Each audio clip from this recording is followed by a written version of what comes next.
Hey, welcome to Mineral Talks Live, the weekly live webinar that brings you in-depth and in-person interviews with the mineral people from around the world. Mineral Talks Live is brought to you by a joint effort among the Mineralogical and Geological Museum at Harvard University, the Society of Mineral Museum Professionals, and BlueCap Productions. Tune in every Wednesday and stay connected to your mineral world. Now, broadcasting live from beautiful Honolulu, Hawaii, the land of aloha, ukuleles, and shakas, this is Mineral Talks Live.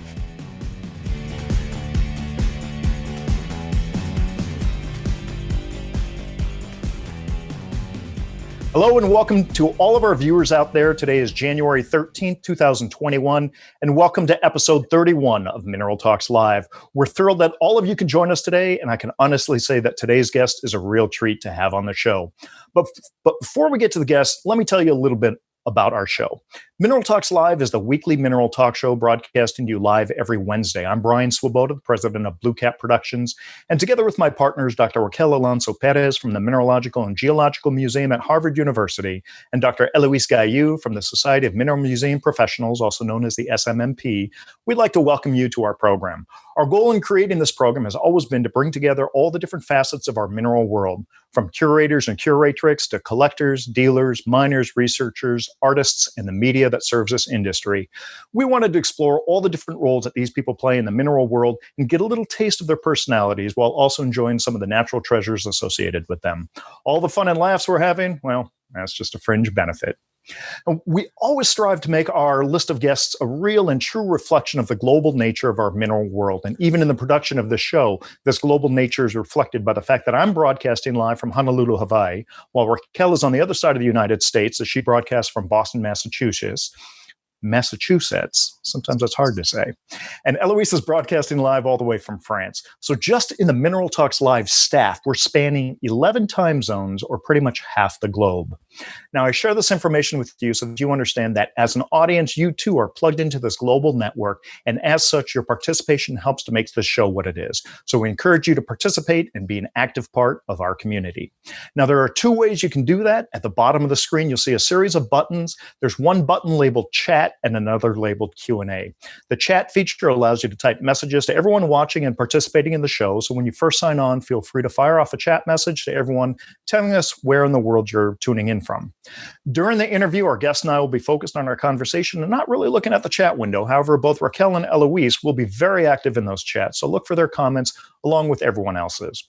At times during the interview, either Raquel or Eloise may interject with questions that you're asking so that we can get an immediate answer from our guests while they're still on the topic. The second way to interact is with the Q&A function. This allows you to submit general questions that we'll try to answer at the end of the interview. Finally, at about 40 minutes into the program, you may see a window pop up on the screen asking a bunch of questions for our weekly poll. These are questions we carefully curate for each guest. We feel that this is a little random window into the background and preferences of our guests that we may not normally get if they weren't on the show. And so with that, let me introduce today's guest. He started collecting at the age of 8, and thank goodness he never stopped. He graduated from MIT, right in Raquel's backyard, with a Doctor's of Science degree and worked for Intel for 47 years. I've been told that if you dig deeper into those Intel Inside commercials, you'll actually see our guest's face on every chip. He's been the president of 2 mineral museums. He was a major influence behind the classic American Mineral Treasures exhibit at the TGMS. He received the Carnegie Award in 2004 and the TGMS Award in 2009. He was also involved in the Apollo space program and was the man who arranged the opportunity for me to sit down and conduct a 1-hour interview with Harrison Jack Schmitt, one of the last men in the world to have walked on the moon. I still get chicken skin thinking about that day. I can go on and on about this man's accomplishments and his generosity, but why don't we just talk to him directly? Ladies and gentlemen, it's my pleasure to welcome Dr. Gene Meieran to our show. Hi, Gene. How are you doing? Oh, I guess I'm okay. I'm here in Portland, Oregon. I'm supposed to be in Tucson. We usually go down to Tucson this time of year, but it's pretty deserted down there. I just want to say a couple of words about the way the broadcast is going to be handled. I'm using 2 different cameras simply because of the setup here in Portland. So when I'm talking, generally you'll see me in the room, and then I have next to me on this side here iPad that is going to be showing some of the specimens when I go and talk about the specimens. And if it looks awkward, it's because it's awkward. Since A, I'm left-handed, but the thing is on my right, and I have no idea what my right hand does.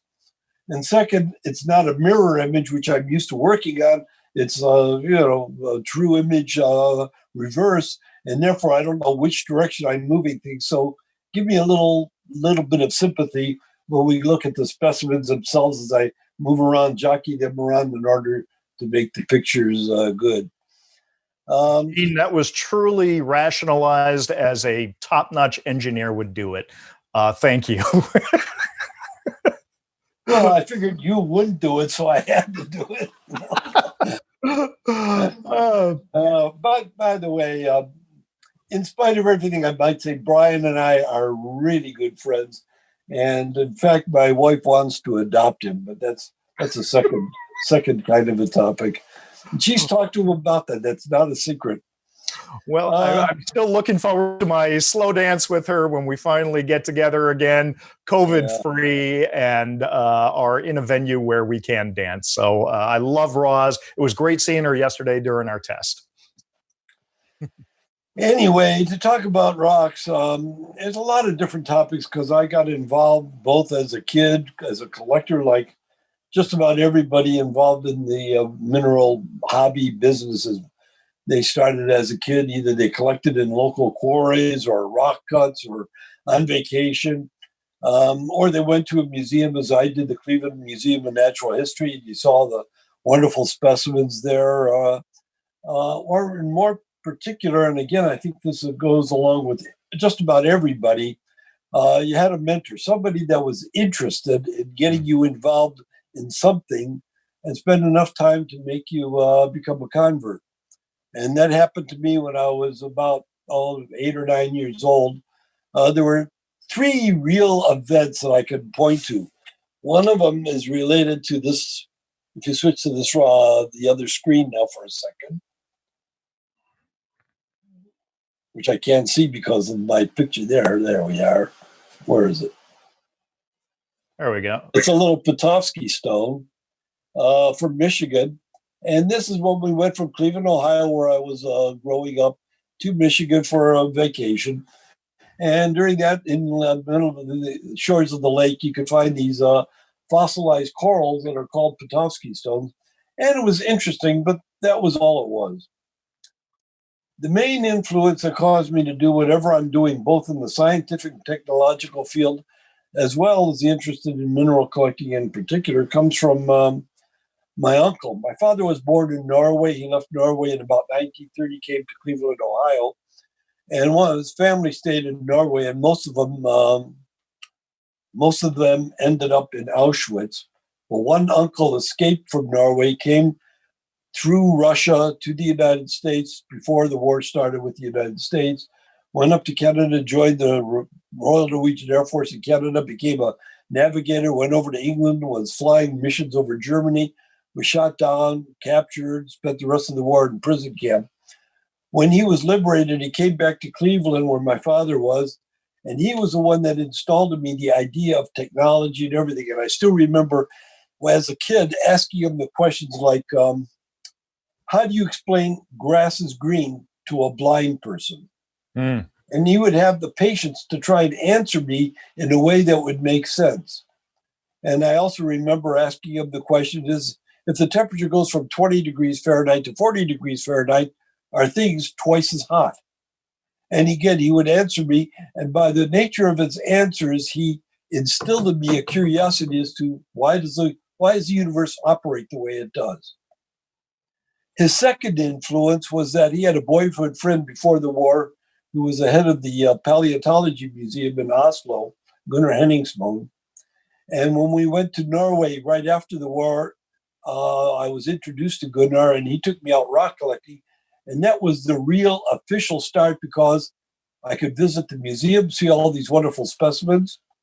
He was a tutelage. He would take me out collecting. I could see what collecting was all about. And he could explain to me the science between, in particular, paleontology, but also geology, mineralogy, and all that. And I got hooked. This was 1949. And I never stopped since then. So I started collecting. I decided to become a scientist. And the fact that there were so many wonderful things of crystals that we'll come to in a moment, we'll look at some of the slides, I got hooked on the idea of single crystals, and in particular, what caused single crystals to have the particular properties that they had, whether it be plasticity or opaqueness or hardness or scratch resistance or specific gravity. Whatever the property was, I was just curious, what is it that would cause this particular property to arise? And so I went in and I got my doctorate degree studying defects in nearly perfect single crystals. And from then on, I went to Fairchild and Intel, where I was looking at the perfect single crystals of silicon, gallium arsenide, and all that kind of stuff, looking at the other materials and working on the technology led to the ability to do the Zoom broadcast using, unfortunately, in this case, non-Intel chips, except in my computer, which is running on an Intel chip. The cell phones do not run on Intel, but that's beside the point. So I got interested, and let's go to the slides, and we'll talk a little bit about my fascination with crystals from several different perspectives. Now, the first slide is to disassociate myself from the idea that all I like are fancy colored gem crystals. These are a set of pyrite crystals, and I love these pyrite crystals because they exhibit different morphological forms. Now, I was never an expert on the morphology of crystals, on the different crystal systems and the shapes that they take upon growth and all that, but I was fascinated by them just the same.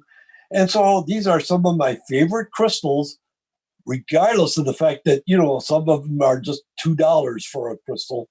In other words, come to be very expensive, like $100.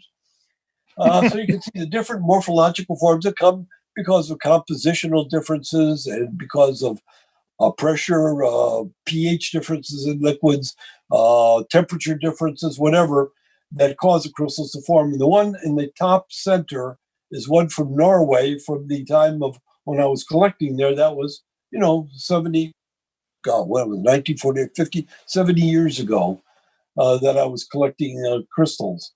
So I liked the idea that the crystals come in different forms, and I decided, as a result of collecting those kinds of crystals, to go and study them. So one of the things that fascinated me was the fact that there was so much different crystal morphology. Next slide. The same thing is true of hematite. These are two specimens of hematite that I still have. One is a crystal from South Africa, the other is from Brazil. And the fact that they are so strikingly different, just amazing. I know the reasons. I understand the causes for all this. But nonetheless, the fact that you can get these differences just fascinates me and amazes me. More on morphology in the next slide. This is the quartz. I have about 70 or 80 quartz crystals. And the reason I collect the quartz again is because of all the different shapes. And in particular, on the upper left and on the bottom, middle bottom one are gwindles, an open and a closed gwindle. And the fact that you could actually curve the quartz crystal around was another one of those things that simply fascinated me. And I used to have long discussions with a variety of scientists about the nature of the cause of these things. And it was my hypothesis that there were certain kinds of defects called dislocations that would lead to this growth. And I think that has been recently proved. I always wanted to go back and take some of these crystals and do some X-ray topography work on them to show what the defects might be. But anyway, in this picture, you can see some twisted quartz crystals, Japanese twins, scepters, some oddball shaped crystals, long flat plates, and so forth. And again, the fact that quartz could morph into so many different faces, so many different shapes, it's just, for me, a source of fascination. Next. This is one that's a recently acquired crystal of mine. On the right is a phenakite, and the one on the left is a phenakite that I've had for many, many years. And the fact that you can get this thing on the right, which is just a beautiful, almost spherical crystal of phenakite, I just think is wonderful. Again, I don't profess to know the name. Sorry. Would you mind tell us the localities of some of these phenomena of the crystal you are talking about, if you don't mind? I'll have to come back to them. The one on the left, I think, is Madagascar. The one on the right is in Africa, and I forgot the exact location. I was going to put that on there. I will send you the thing so you can add them onto the slides. Go on to the next slide. I can tell you the location of these. These are all Burma, and that's another fascination of mine, is the variety of different kinds of materials, particularly single crystals, that you can find in one locality. And these are all from Myanmar and Burma. And then the top left is a peridot, beautiful, beautiful stone. Also, I may show that to you later. To the right is a spinel. To the bottom left is a flawless aquamarine, and then on the bottom right is a topaz, all coming from the gem fields in Mogok in Myanmar. And the fact that you can get these differences in colors and shapes and transparencies and other properties was a source of fascination. This is part of the reason I look at this thing from a scientific perspective. What are the different ways of classifying things, which is one of the parts of science, of classifying things so that you can have a better understanding of the principles and the forces and the laws that govern however they turn out. Next slide. Similarly, you can look at a particular species, and this is the famous pioneer aquamarine from, used to belong to Keith Proctor, as well as the heliodor that belonged to Keith. These are from Minas Gerais in Brazil. And two wonderful things. And the fact that in this particular case, only slight differences in chemical composition can lead to radically different crystal shapes, different colors, different properties. So again, it's one of those things that goes back to how do you explain grass is green to a blind person, or is the temperature double if you double from 20 to 40 degrees Fahrenheit? It just comes from the question that all kids try to have, which is why? Why do things fall to the ground? Why did Newton let an apple fall and discover why the moon orbited the Earth?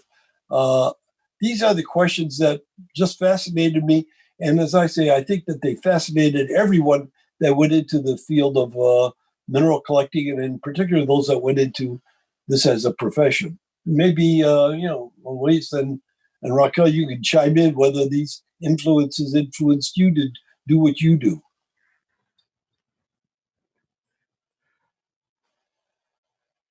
Comment? Awkward silence. Yes. I have been looking at berries for years, so yes, definitely it does. We'll come back to that later on because there's more to that as we go. Go back to the slides. Next slide shows another one of just pure chemistry. These are lidocodites. Well, actually, these are albites from Caribbean, Namibia.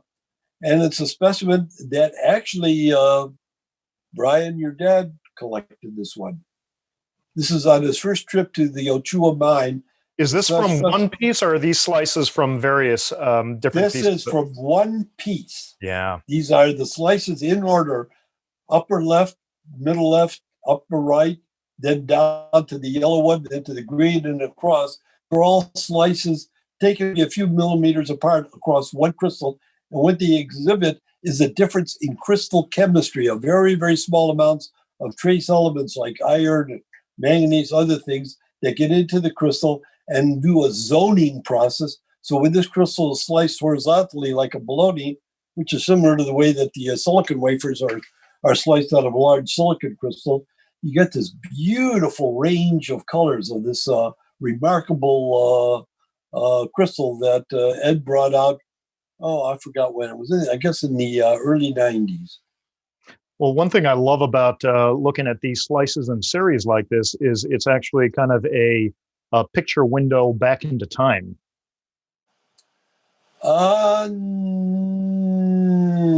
He's going to say no. It's not necessarily. In other words, the slice at the bottom is not older than the slice at the top. If you go from the center outward, then it is a slice in time. So from the center of the crystal going outwards, it's a growth program, and therefore you do have a historical record. but not from top to bottom. So I was sort of correct. Thanks, Gene. Yeah, you were sort of wrong. Go to the next slide, if you dare. This is one from Madagascar. Well, the top two are also from the Ochu Aman. You can see, again, this wonderful little zoning. And the bottom two are from Madagascar. And in fact, let me bring in Jack Halpern into this story, because Jack was one of those influences of mine that back in 1970, he came to visit me and invited me up to his house in San Francisco. I went up there, and as soon as I walked down the stairs into his magic garden of minerals, I was floored, because I had collected scientific species, all the different varieties. I had 20 or 30,000 specimens, and they were piled up in boxes, and they represented about, at the time, maybe 1,800 different species. And I walked into Jack's house, and I got a different view of minerals than looking at chemicals and crystal forms and all that. I just got a view of a garden of minerals, and he had these two wonderful topazes, not these two tourmalines, but a set of similar tourmalines that, again, the butterfly pair. And I looked at those, and I just always loved those, because that was my first real introduction to the zoning characteristics that came in the liticoidite crystal. So this is just specimens that show the difference in chemical composition, and these do show, in the sense going from the center to outward to the sides, sort of a historical time track of growth. The next slide shows another thing that I like, and I like matching pairs that show similar characteristics. And these are two tourmalines from Brazil. The one on the left is from the famous Jonas pocket. It's about 25, 30 centimeters high. The same thing is true of the one on the right. It's about the same height. Got that one eventually from Pierre Laval. And it shows both septorism, the scepter crystal, which I like, funny crystals, funny shaped crystals, as well as the vertical zoning. And then it's that vertical zoning, like you would see in that specimen from Namibia. If you were to slice that crystal horizontally, you get blues and reds and greens and all that. Pretty nice colors. So these are two of my favorite tourmalines. Again, I happen to like single crystals just because of the fact that I studied them for so long. And, you know, in the semiconductor industry, it's built up on the technological use of single crystals. Next slide. Or for pairs, and these come from two different parts of the world. The one on the right is from Afghanistan. The one on the left is from Brazil. They are both pretty high. They are probably 45 centimeters high, each of them. And again, to me, they represent continents apart. They are separated by oceans and continents, but the similarities, because of the nature of the crystal, of the chemistry, is quite evident. So again, it's one of these things that fascinates me, how you could look at places that are tens of thousands of miles apart and get similar characteristics because the crystals know how to grow. Next slide. Then you come to something else, which is, I just like them. They're favorites. Now, Gene, are these pieces from your collection, or are these just? Yeah, all these specimens that you are seeing are from my collection. Everything in this program is in my collection. Except me, so far. And we love to know how big they are and where they're from as well, Gene. So don't hesitate to say that. Thank you. All right. The one on the right is a rhodochrosite that's from the Blueberry Pocket in Alma. Was one of the first specimens collected. Marty Zinn and John Lucking and Brian Lees and I were the partners in the Sweet Home during the 1990 to about 2000. This is one of the specimens that came out in the division, and it's just a wonderful specimen. It was the only one of that year that had any aesthetic appearance on the white quartz. The crystal is about 4 centimeters across. The one on the left is a scapolite from Afghanistan.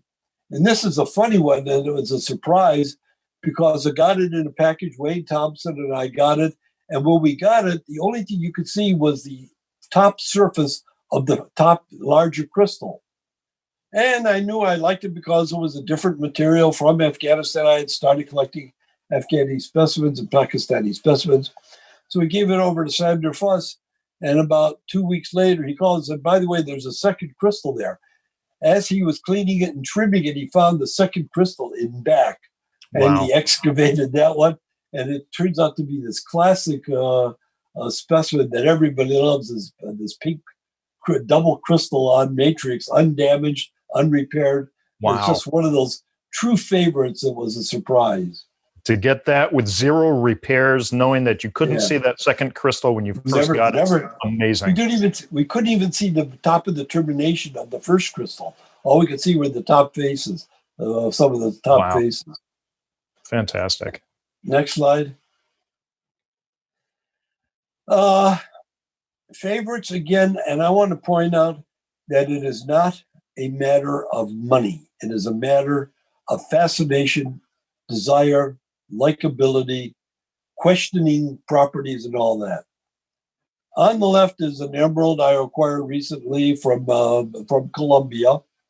It's very large. It's probably 3 to 6 centimeters in diameter by about 8 centimeters long. Beautiful green, absolutely flawless termination. And it reflects light as if it was just a polished mirror.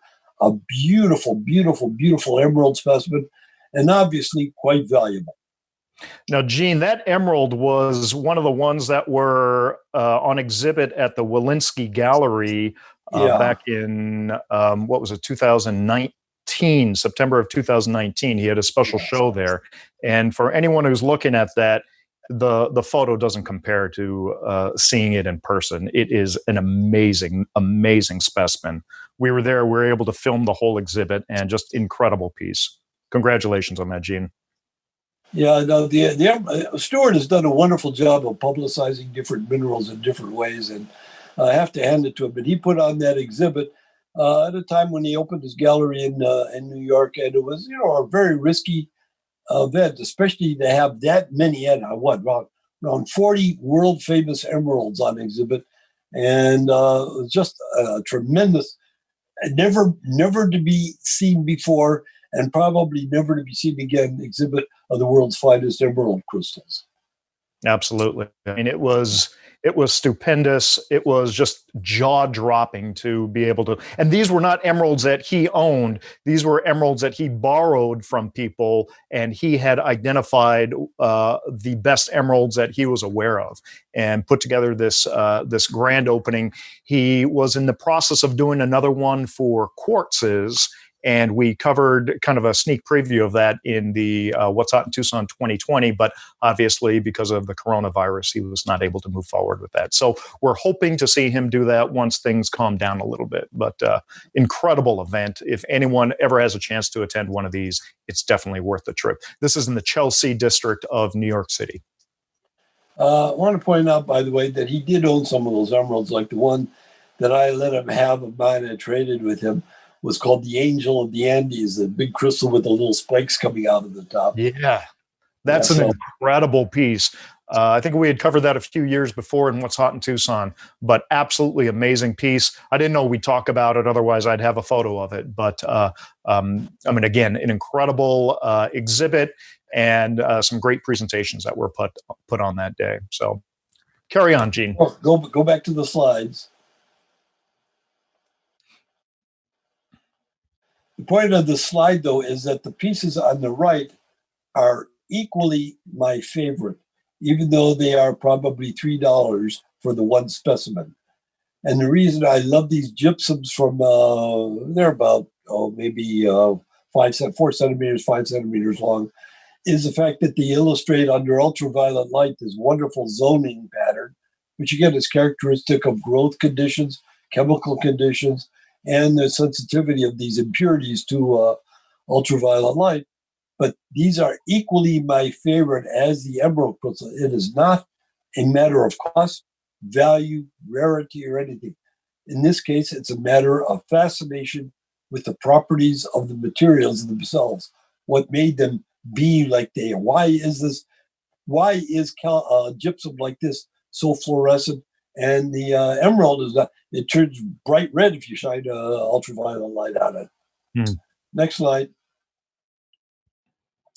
Some more of the favorites. This is a funny story in the sense that I was called over to Wayne Thompson's house, and he had just gotten a shipment of nice crystals from Pakistan. And I was just at that time had divested myself of about, I don't know, 10,000 or 5,000 specimens in a trade to Rob Levinsky for one single tanzanite crystal. So I was just getting out of the species collection because I didn't have room for it and all this sort of stuff. And I traded for one crystal of tanzanite. And Wayne had brought out some packages of beautiful things from Pakistan. And he had these crystals. So he had brought out the first one on the left. He said, "Gene, you want to buy it?" And I looked at it and said, "Oh, my God, of course I want to buy it. Whatever." And so I bought it. Then he said, "Well, Gene, now how about this one?" And then he brought out the one on the right. And I said, "Wayne, I'm going to kill you. I got to have that. Just use up all the money and everything." And I took it. Then he brought out the one, which is the world famous one, the Shoral Aquamarine, that's worth $100 trillion or whatever it is. How about that? Of course, I didn't have any money left by any stretch of the imagination. And I was looking, I said, "Oh, I got to get that." And he said, "Well, it's very expensive." Because he recognized, Wayne's good for recognizing real icons, and he recognized that would be an icon. And it was, I don't know, however much it was. But right now, I think that he was asking something like $100,000 at the time. And I think that is sold eventually for $1 million or some phenomenal sum. Anyway, I missed that one, but I got these two, which are among my favorites of the Aquamarines. I want to just read you. What size are they and where do they come from, Gene? They're from Shigar Valley, Pakistan. The big one on the left is about 8 inches, 20 centimeters, 18 centimeters, 15 centimeters high, about 4 inches, 10 centimeters in diameter. The other one is about the same height and about 3 centimeters in diameter. They're both from Pakistan. Thank you. Next slide. Another one, this is pretty high. That's probably 24 inches, 40 centimeters or so. And named this one after Barry Yampole.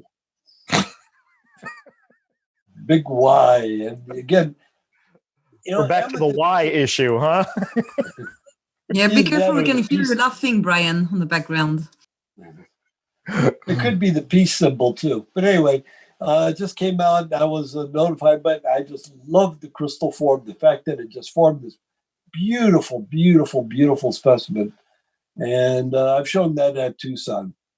Well, I hereby dub this specimen the slingshot. Yeah, I would not use it for that, though. Let me talk a little bit about Tucson. I decided to start doing the shows in Tucson, again, partly because of this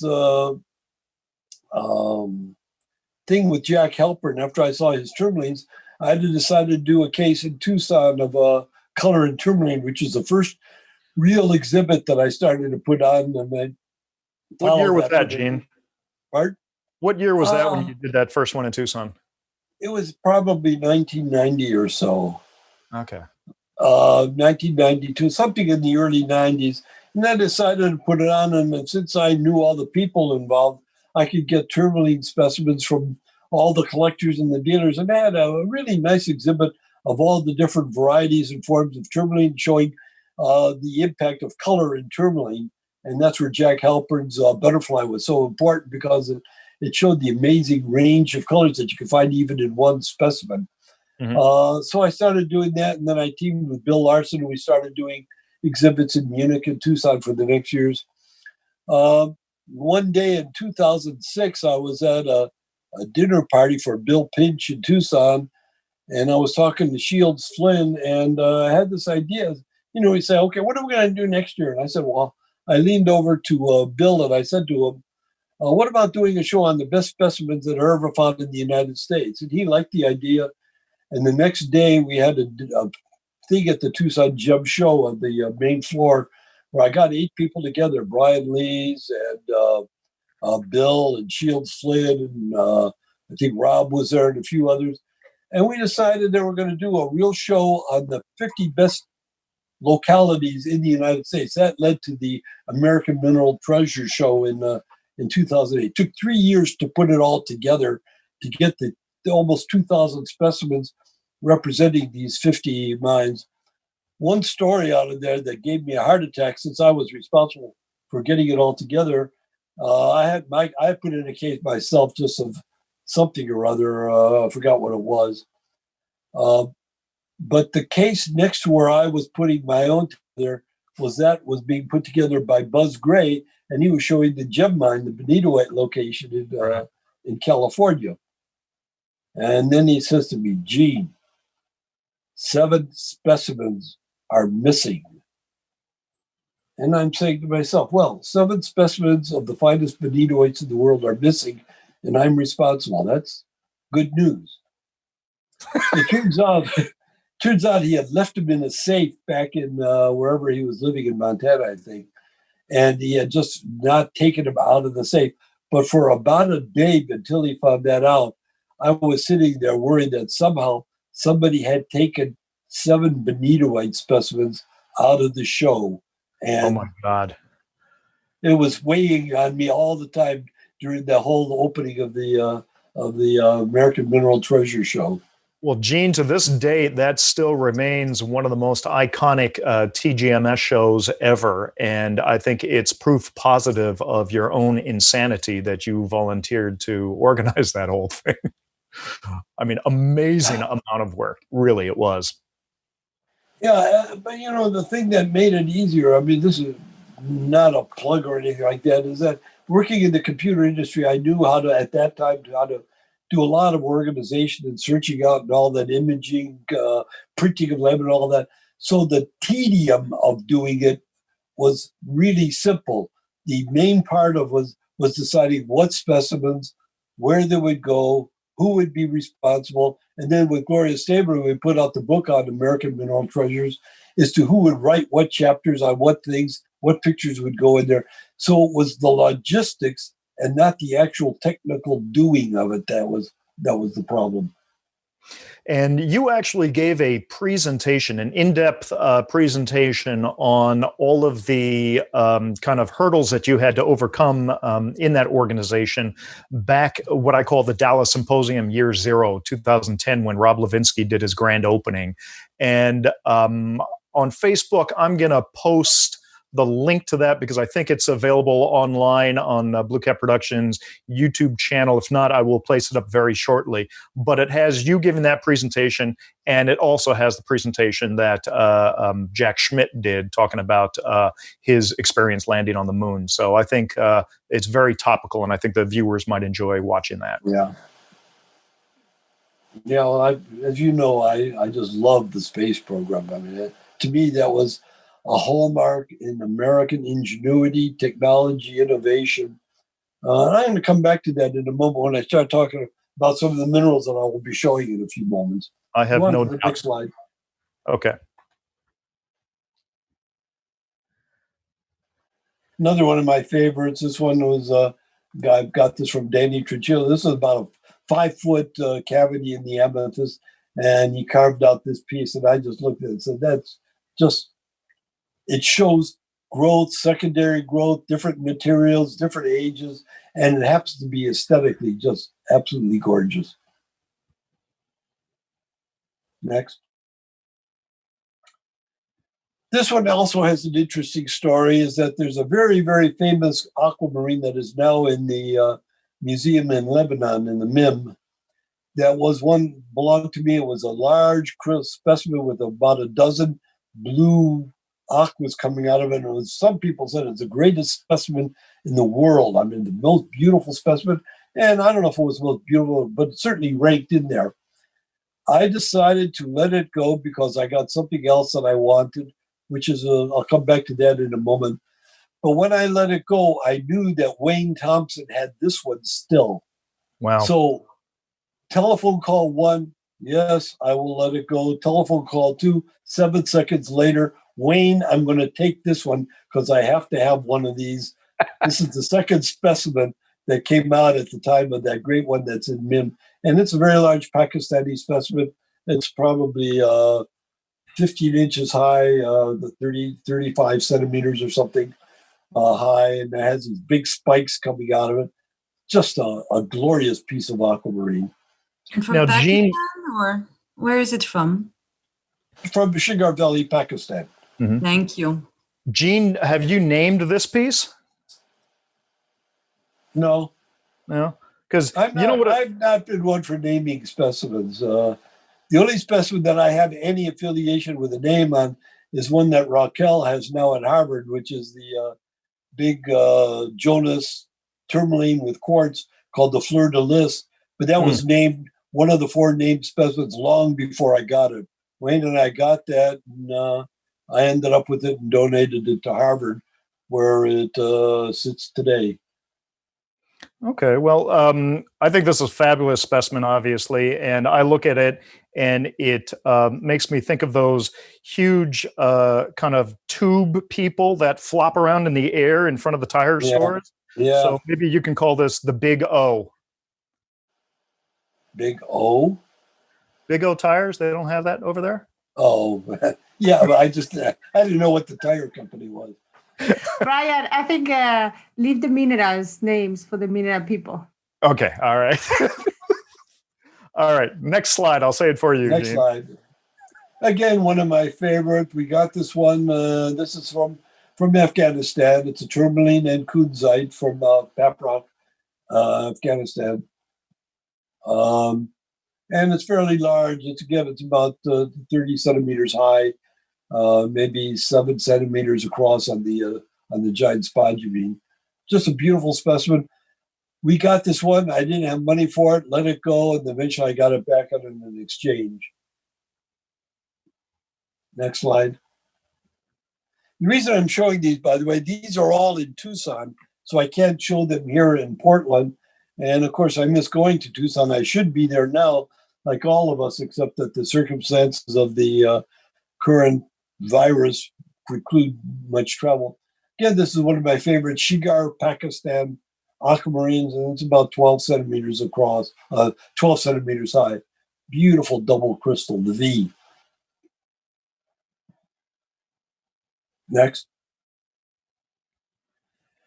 My father was born in Norway. He left Norway in 1930, left his family, as I mentioned, suffered from the Holocaust.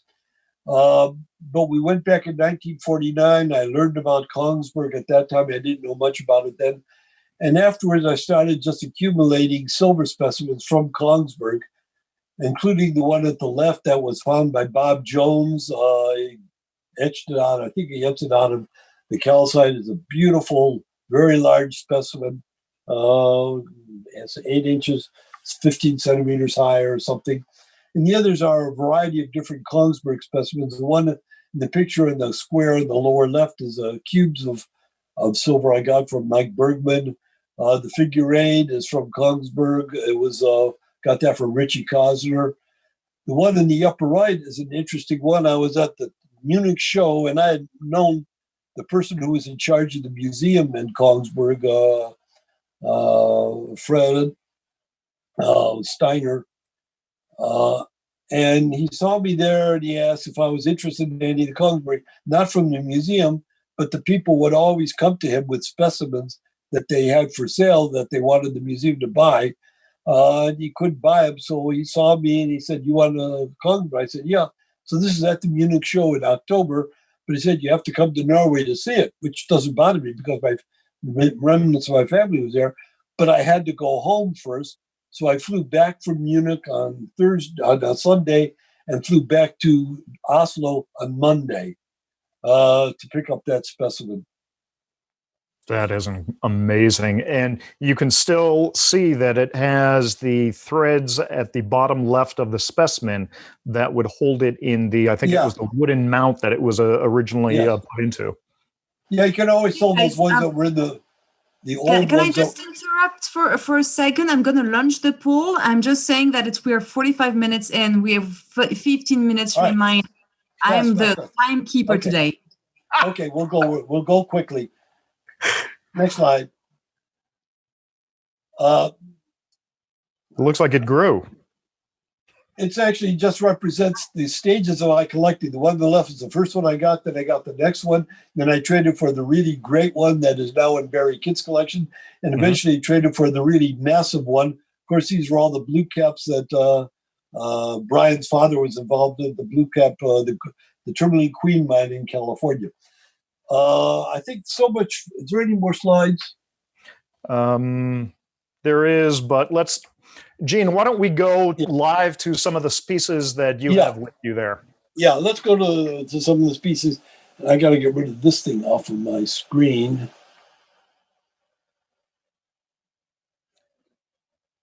And you didn't now I'm try to to promise me you switch would. to the switch to the other camera. Okay, I'll just show you a couple of things. First of all, to quickly do it.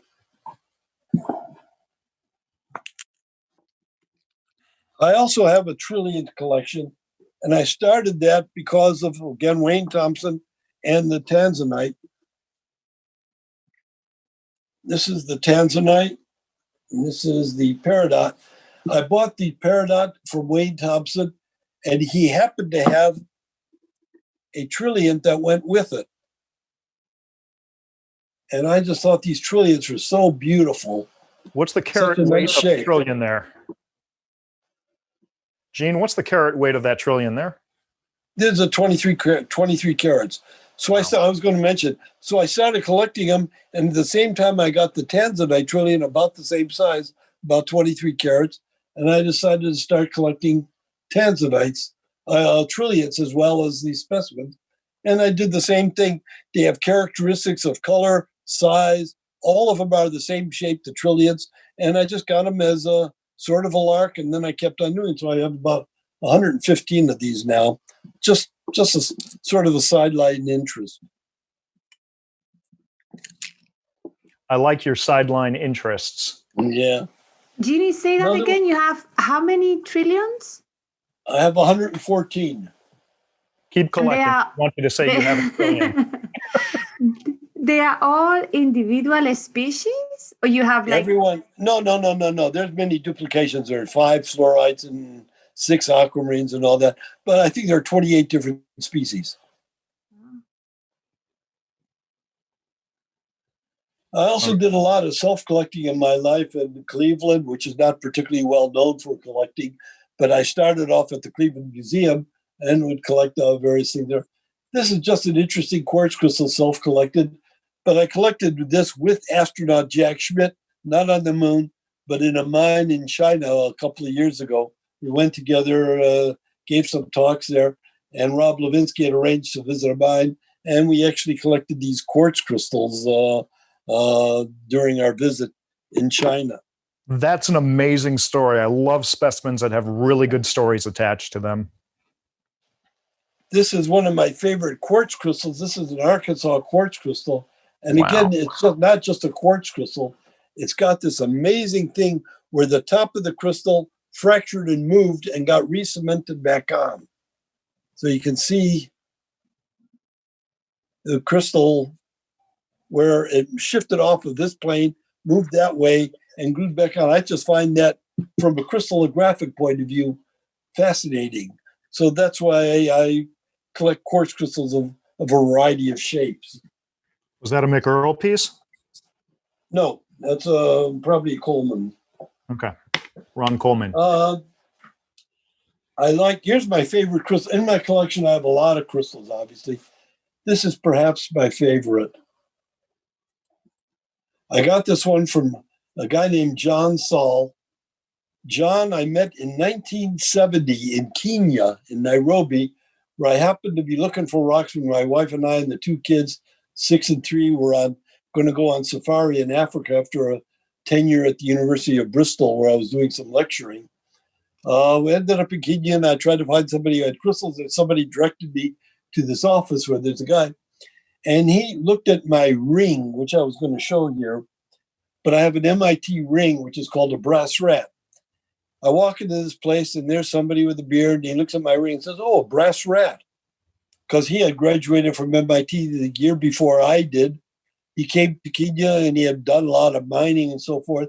And we became friends in 1970. And I bought this from him maybe 30 years ago, maybe around 1990 or so. It's my favorite crystal. It's a Beryl, a goshenite, and it's just an absolute gem. It has all the characteristics that I love about crystals. Now, wasn't that one of the 5 specimens you had on that pedestal display? The TG? That was yeah, that was one of them. This is one of them that was in a display by Dylan Stolowitz. It's a recently acquired beautiful Morganite from Afghanistan. And it's just, how can you say anything? It's just a wonderful, wonderful specimen. Gene, can you hold that down so we can see the etching on the termination there? It's it seems like it's got an interesting, very interesting pattern there. It's more of an etched pattern. It's almost like hieroglyphics. Yeah. Yeah, I can't get it to. No, we could see it. I could see it. And then there's an interesting one. This is something that is really quite unique as far as I'm concerned. There's a lot of the meteorites from this locality that are flakes that are sort of the shape, but this is an actual tetrahedral cleavage piece off of a meteorite from China that broke along these surfaces, which are, in the crystallographic terms, the 111 surfaces, the diagonal surfaces across the cube. And those are the weak planes of, you might call it cleavage, but it doesn't really cleave at parts instead of cleaves. Anyway, this thing came out where you get this beautiful octahedral shaped crystal of a meteorite. And I don't know of any other that is quite like this one. I picked this up in Munich a number of years ago. I just love that meteorite. Very cool. I'll show you a couple more minerals, and I'm going to come back to the meteorite and its influence on history. A couple of really wonderful specimens. Ukraine heliodor, and this one is worth looking at. The termination is phenomenal. And of course, this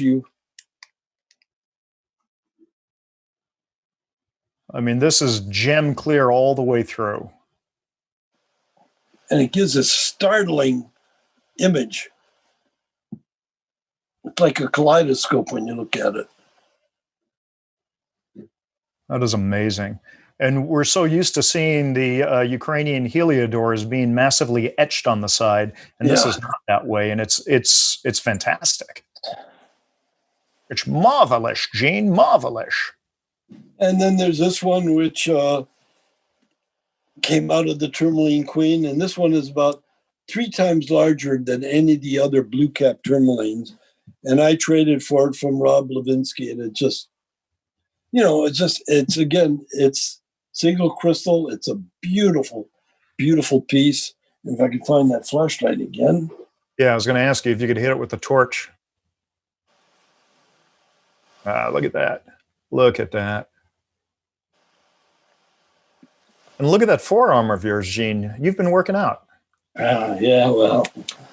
Gene, can we look again at the beryl? At the what? At the monster heliodor? Yes, can we look at it again? For a price. I mean, it's incredible, the clarity. When you put the light through, it's just amazing. Yeah, I think it looks better that way when we look into the bottom of it and you have the light up at the termination, because it really shows the incredible gemminess of that whole crystal. It's totally flawless inside, as far as I can tell. That's incredible. When you were showing me that yesterday, I was drooling. That was just fantastic. Yeah, I think we need one for our museum. Hold your breath. Oh wait, she's turning blue. Another one that has a good story to it is one that Wayne and I bought a load of topaz crystals from Brazil. And as I was going to them, again, they were single crystals, so I bought these 2. And later on, I found out that they actually were part together. So this is a beautiful Imperial Topaz. It's one of the few that is actually a double crystal, and it's just, again, it's just a glorious piece of art. Fantastic. And here's an interesting little one. This is a little ruby. And this is one from John Saul's mine in Kenya. John had a lot of mines going in Kenya in the 1960s. He was forced out by the government sometime a little bit later on, but the mines kept going. And so this is one of the rubies from the John Saul mine. That is great. One other, I'll show you. Oh, one other one. This is one I picked up in Brazil in 1973, one of my first trip to Brazil. And the reason I like it is simply it's a double. Oh, geez. Okay. And it's a double scepter on both sides. That's cool. What's the locale again? This is Minas Gerais, Brazil. Ah, nice. I've had that for, this is one I got in Munich. It's got a history of it. It is from Namibia, from Spitskapi, Namibia. Wow. But it was listed as being from Brazil because it had been smuggled out in several places. And apparently, in order to hide its true identity, it was listed as a Brazilian specimen, but it is a Namibian specimen. And again, it's just the wonderful shape of the crystal faces that attracted me. But I just want to come back and say one or two words about one other thing. And that is on the meteorite. Of course, meteorites are iron, nickel, and that is, you can put it on to me now if you want the camera. Civilization depended on things like meteorites because in the beginning you started to have people that started to invent stone tools, and they would chip out a piece of flint or obsidian, what have you, make a knife blade, they make a weapon, they could then eat better, they could get smarter, make spears.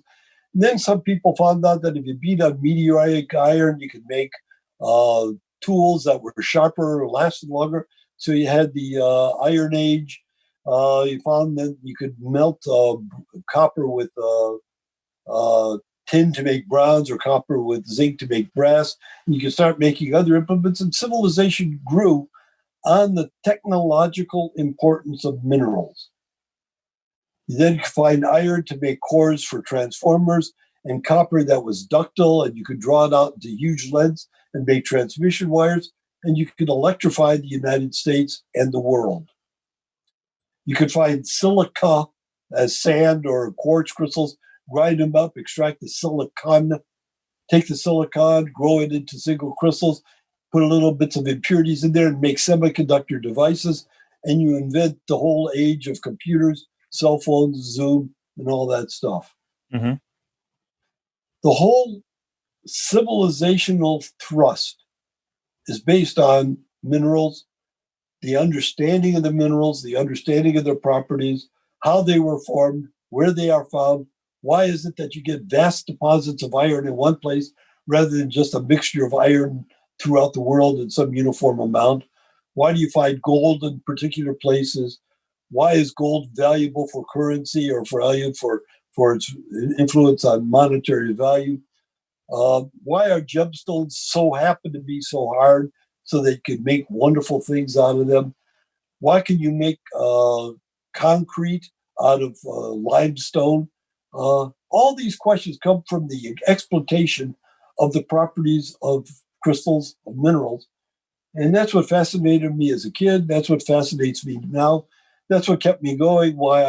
After I retired from Intel, I became involved with the museums, the Rice Museum in Hillsboro here, and the Arizona Museum in Tucson. And it is a thing that, again, starts as a kid, having somebody that says, wow, look at this. Isn't this fascinating? And yeah, why is that? Why is that? Why did that happen? What can I learn from it? Which leads you to go and do things. If you're in good places to go rock collecting, you can find the specimens, get even more wonder. Go to the university, find out the details of why things have happened. That's what made me who I am. And I do trace it back to my uncle who had escaped from Norway, who got me into the idea of technology, and also had his boyhood friend who took me under tutelage to get me interested in the particular part of science called minerals, mineralogy, crystal science, which led me to the material science, which led me to Intel. And I can say this, let me just give you this last comment. I worked at Intel, and Intel was quite successful, and I would get stock, and I would sell the stock. So I would have crystals, like quartz crystals. I never had enough of them, but quartz got ground up into sand, purified into silicon, grown into silicon crystals, sliced into silicon wafers, made into circuits, circuits put into devices, devices would sell, Intel stock would grow, increase, I would sell the stock and get money to buy more quartz crystals. So there's a big circular path of quartz leading back to quartz that I lived through. And that is really the story of my life. Wow, Gene, really, I want to thank you so much for that incredible introduction. Now, for the first question for our interview. Oh, wait, hang on. Yeah, Gene. Oh, wait, I've got a question that you haven't addressed.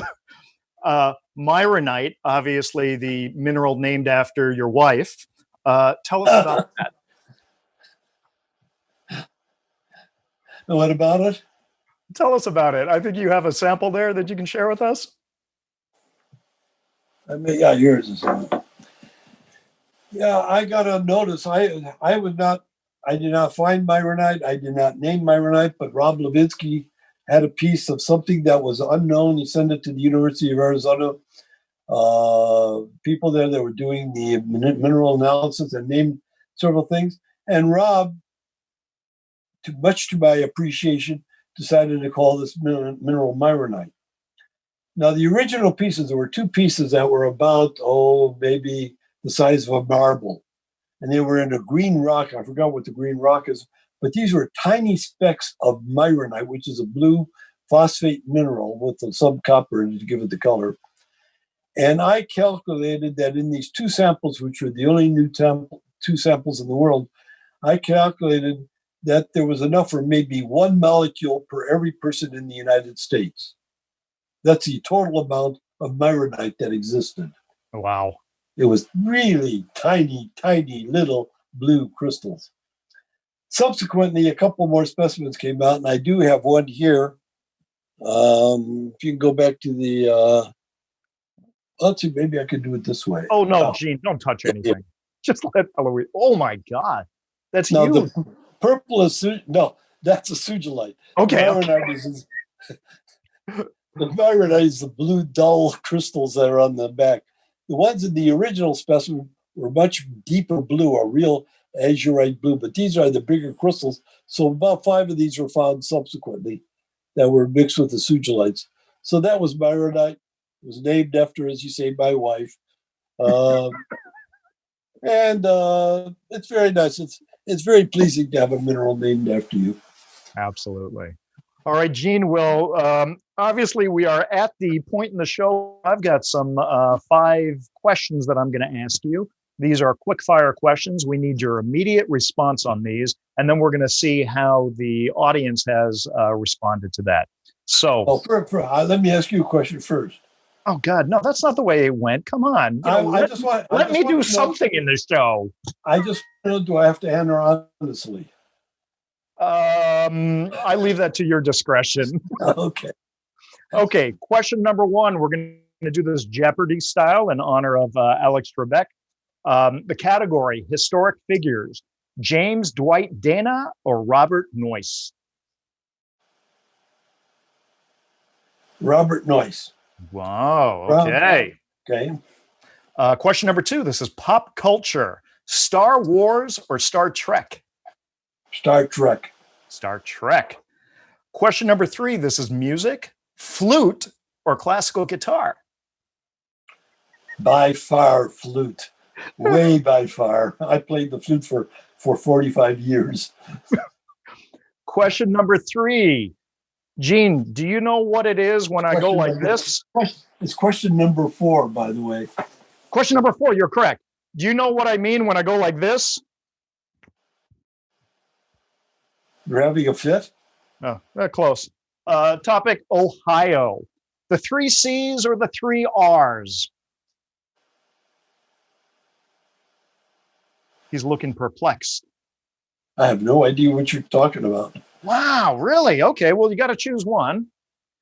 And that's the readers. 3 C's or, pardon?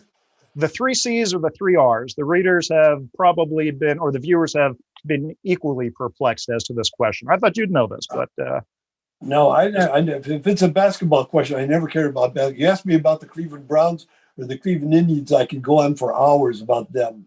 Hey, speaking of the Browns, how about the Browns? What was it, 48-37? Trumped the Steelers. And this Sunday, they're going against Kansas City. Over here in Honolulu, we're going to be rooting for Kansas City. Well, so I'll give you when I talk about the Cleveland Browns and the Cleveland Indians, I'm talking 1940 to 1950, not the recent debacles that have occurred. I knew Paul Brown and Bill Veeck and a bunch of the Indians and the Cleveland Brown players. So I was, they used to come to the schools and we would meet with them, and so I had met a lot of these guys. So my idea of Cleveland Browns is Ken Keltner was the third baseman that broke up Joe DiMaggio's winning streak of hits. He was on my newspaper route and explained to me how he felt when he broke Joe DiMaggio's streak. Incredible. Well, the Browns are potentially 2 steps away from the Super Bowl, so we will see. We will see. That'll be a first in 70 years, 60 years. This is the first time, I think, in 40, 50 years that they've even gotten this far in the postseason playoffs. So anyway, hey, back to the questions. It's so unlike us to wander off topic. 3 C's or 3 R's? You just got to flip a coin and choose one or the other. 3 C's. That was the correct answer. And final question is on art. Preference of image, a nice moonrise or a nice earthrise? I think the earthrise. Absolutely. Okay. Eloise, Raquel, do we want to go to the answers, or do we want to take any Q&As right now? We can go through the poll and then take the Q&A. Okay, let's look at question number 1. James Dwight Dana or Robert Noyce? What did the Gene picked Robert Noyce? What did the audience say? James Dwight Dana, and I'm sorry, this is for me a very enigmatic question, so you might have to explain some of them. Okay. Gene, explain who Robert Noyce is, and let's switch to Gene's camera instead of the iPad if we can. Okay. First of all, I'll explain Dana. Dana created the system of mineralogy and the textbook of mineralogy, and did one of the great things of all mineralogical science, just based on observations of light through microscopes and diffractometers and refractometers and reflection devices and all that.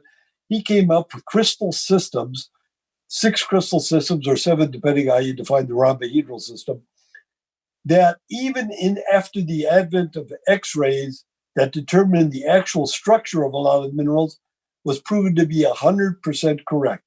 This is an amazing feat of intellectual curiosity and intellectual questioning and modeling that I marvel at. The point is, though, that really advanced the state of mineralogy. Robert Noyce was the inventor of the integrated circuit, became the president of Fairchild, which spawned 450 companies, became the president of Semitech, which ran the semiconductor industry of America, became the president of Intel, which invented the microprocessor, as well as the dynamic and static RAM memories. Robert Noyce changed the course of the world. And it is because of his tremendous influence on technology, tremendous, just incalculable. He and Jack Kilby of Texas Instruments, the co-inventor of the integrated circuit, they changed the world as much as anybody, as much as Edison, as much as the Wright brothers, as much as the printing press, as much as anything. So Bob Noyce gets the vote. Okay, I get it. Everybody has done his book, I think, on their shelves here in the mineralogical world, but that was good to know about noise. I really never heard this name. I'm sorry. So thanks for the explanation. No, it was designed to be, as we say, we custom curate all our questions for our guests. And who said you'd never get an education from Mineral Talks Live? Okay, let's go to question number 2. Pop culture, Star Wars or Star Trek? Jean chose Star Trek. What did the audience say? The audience picked Star Trek as well. Bing, bing, bing. Right on. Okay, question number 3. We did music. We said flute or classical guitar. Jean chose flute. Yeah, got it wrong. People chose classical guitar. We didn't know that you played flutes, Jean. Now we know. So next Tucson or next show, you're on. Well, he's going to headline with Evan Jones in a concert when we go back to Tucson.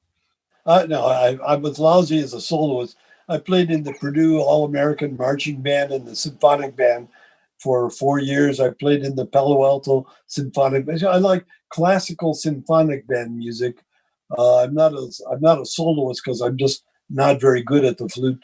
But I played the flute from the time I was 12 until I finally gave it up after an operation on my shoulder, and I couldn't hold the flute up anymore. And there you have it, ladies and gentlemen. Next time you see Jean in a bar, you can ask him about classical flute, and he will have a long conversation with you on that. Okay, question number 4. This was Ohio trivia. This is where Jean hails from, and he did get the correct answers. The 2 options were the 3 C's or the 3 R's. Jean chose the 3 C's. What did the audience say?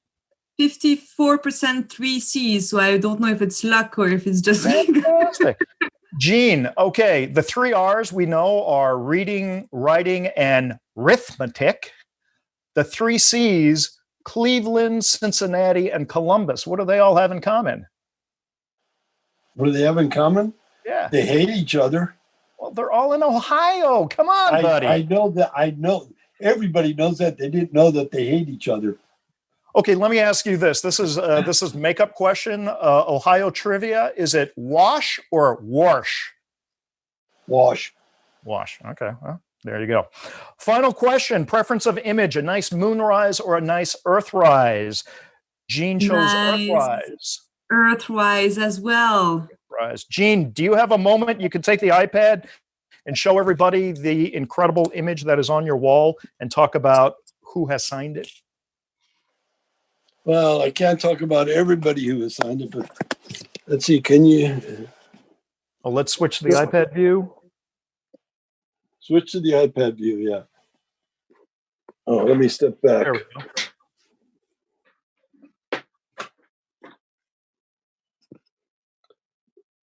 That's a picture of the Earthrise taken by Bill Anders back in 1969 when they did the Apollo 10 flyby, the Apollo 8 flyby of the moon. Now it was 1960, December of 68.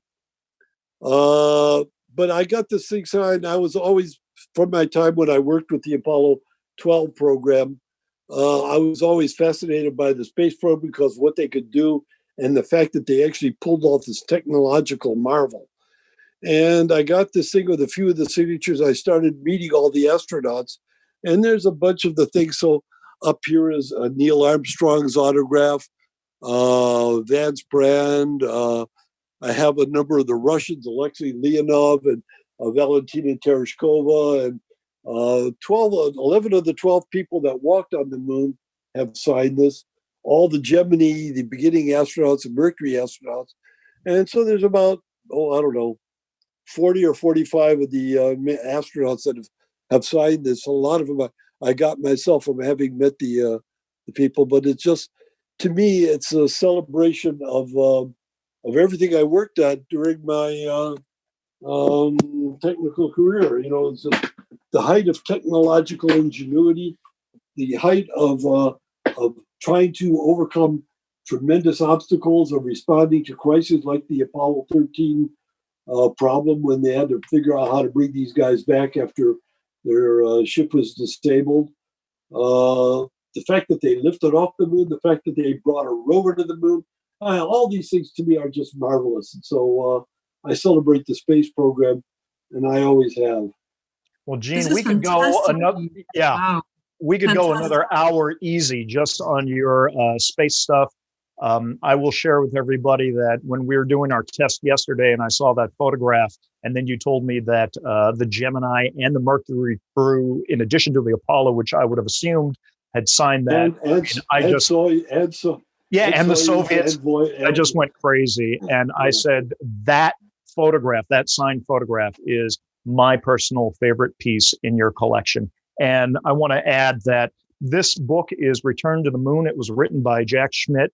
And when you arranged that opportunity for me to come down to New Mexico and interview him, he had also signed it for me. And this is one of my treasured collections. I mean, the fact that I got to actually meet an astronaut and talk to him and ask him any question I wanted, I owe that to you. Thank you.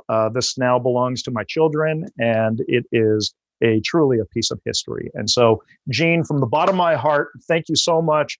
Thank you for basically not letting me do anything today other than just sit back and enjoy you chat. wait, still not out of it. I think that Raquel has a few questions for Gene. And Gene, just comments from people. I think people love that photo sign. So lots of speechless people on the chat here. So thank you for sharing that with us as well. And Raquel, up to you. So Gene, do you have a few minutes to answer some questions? Yeah, sure. Okay. I have nowhere to go. Two questions. One is from Tony Albini. He's asking if you would loan some of your specimens to the new Flandreau Museum in Tucson. They're going to have my entire trillion collection on display. And they're going to have a case of Afghan-Pakistan minerals. And they'll probably have a few of the Brazilian specimens. So yes, there will be a number of specimens on display at the museum. Beautiful. Looking forward to see the trillion collection. And then we have another question from David Mustard. Please explain octahedra parting on meteorites. Okay, iron crystallizes in the cubic system. And in particular, these kinds of things are what's called face-centered cubic. In face-centered cubic, you have a plane of atoms that is in the, if I had a cube here. Got a cube. 1 second. Oh, that was a BlueCap that's now on sale. Low price, slightly damaged, can be repaired. Don't cut to me. Go back to Gene. Here's a cube. Happens to be the pyrite cube. If you were to take the cube and draw a thing from one point to another point to the opposite point, you'd have a triangular face there. That is called the 1-1-1 face, and it's made up of what's called close-packed hexagonal, not hexagonal, but close-packed hexagonal called. It's imagine a marble with 6 marbles around it. That's the closest packing that you get of a cubic material.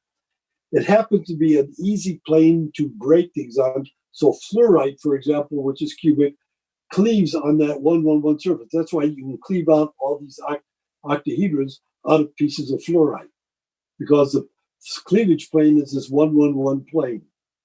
So in this meteorite, which is a face-centered cubic material of its own, the crystals are very large, which in the meteorite, when it hit the atmosphere, it received a big thermal and mechanical shock, and it shattered. So when it shatters along these planes of easy parting. It's not a real cleavage, but it's sort of a cleavage. And you get these 1-1-1 surfaces. This one happened to have broken off, so you got one of the surfaces here, one here, one here, one here, which means that this would have been a cube of meteorite had it been a single crystal, but it is the octahedral parting of the single crystal that forms this octahedral piece of a meteorite that came out from the shock of hitting the atmosphere. And there's a lot of them that are found that are pieces that are little flat pieces that are triangular in shape So they're sort of like flakes of this. I've never seen another one where you got the actual whole crystal form itself. That's fascinating.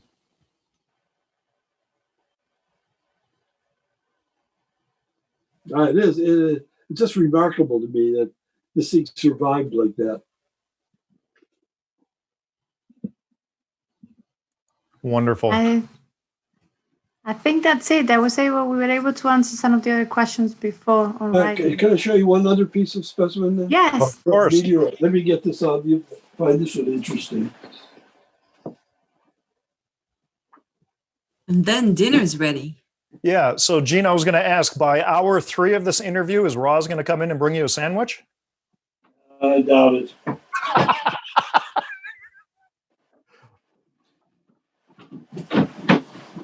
Brian, can you probably mention about next week at the same while we're waiting for Gene? Yeah, let me do that. Let's cut back to my screen for a real quick second. Gene, we'll be back with you momentarily. Okay. I'm inviting everybody to check out BlueCap Productions YouTube channel. Tomorrow, we are going to upload our episode that we filmed with Jordi Fabre back in December 16th of last year. That's episode 29. And so that will go live on tomorrow's show. As everybody knows, we like to hold the Mineral Talks live shows every Wednesday. Next Wednesday is January 20th, and that is inauguration day here in America.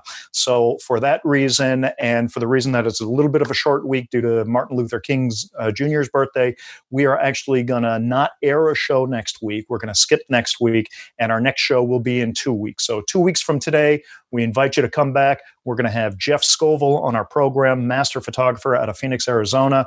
That will be Wednesday, January 27th, same time, 2 weeks from today. Again, next week, we will not have a program. So everybody, please take care, and we'll see you in 2 weeks. And now we're going to go back to Gene. Let me show you another meteorite. That's this one right here,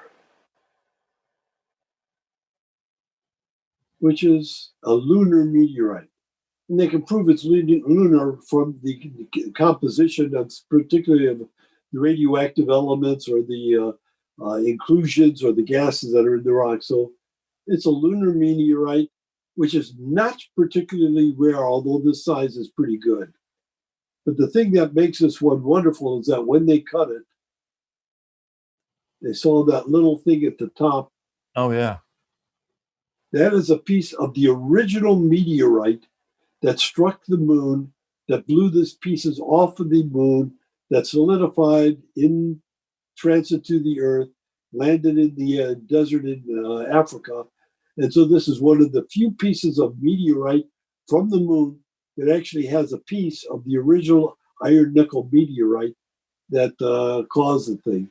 And that is amazing. So you had a meteorite hit the moon. The resulting explosion took part of the original meteorite, combined it with some of the moon rock, and it landed on Earth. And that's an example of all of that right there. That's incredible, Gene. Yeah, it is. It's kind of neat. So that's the moon rock. Are you also a meteorite collector, Gene? No, I have things like this one, the iron nickel meteorite, because it crystallographically fascinates me. And I got this one simply again because it fascinates me, but I do not collect meteorites.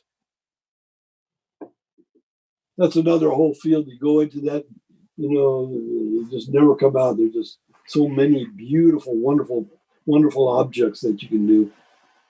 Actually, if my colleagues allow me, can we look again at the tanzanite? Someone from the audience was asking. Switch back to the other camera, maybe? Yeah, that works. If you put a light through. Yeah, I'm getting the light. All right. I'll leave it on this camera. So, it has beautiful play of colors. You can see the two different colors. You don't see much the red though. It's too long in this direction to see the red. But you can see it if you look at it real closely. From here, I can see a tiny bit of it. But I have another one that you can see the red on another one. The red, of course, indicates that it's not been heat treated, because what happens when they heat treat these things, the red disappears and you get a much more saturated blue, which is why they heat treat these things. But you lose a lot of the birefringence when you do that. I call this one the Empire State. It really is a floor. I got this little symbol here in the middle of the screen. Let me get rid of it. It's just absolutely transparent. Super clean. That's incredible. Yeah. Superb. Superb. Yeah, they're gorgeous. Well, thank you very much, Jean, for spending that time with us. I know that a lot of people were happy to see you, to see your mineral, and to see your collection. So wanted to say thank you. Be safe, stay safe over there. And we hope to see you very soon at some mineral show or whatever. But we hope to see you all guys soon. We're really missing you. But we're going to continue the shows for that very reason. Yeah. Well, I'd like to come to see the museum. You know, I've not been to the Paris Museum since it opened. What? I've seen it being put together, but I've never seen it open. I really would like to see that. Well, you're welcome whenever you can come. Next trip to Europe, I think I know where you're stopping off. Excellent. Okay. Thank you. Thank you, Jeannie. All right. Thanks so much for your Jean, time. Yeah, Jean, thank you again so much. Give Roz a big kiss from all of us. And thank all of our viewers for tuning in. We'll see you in 2 weeks. Until then, take care. Aloha.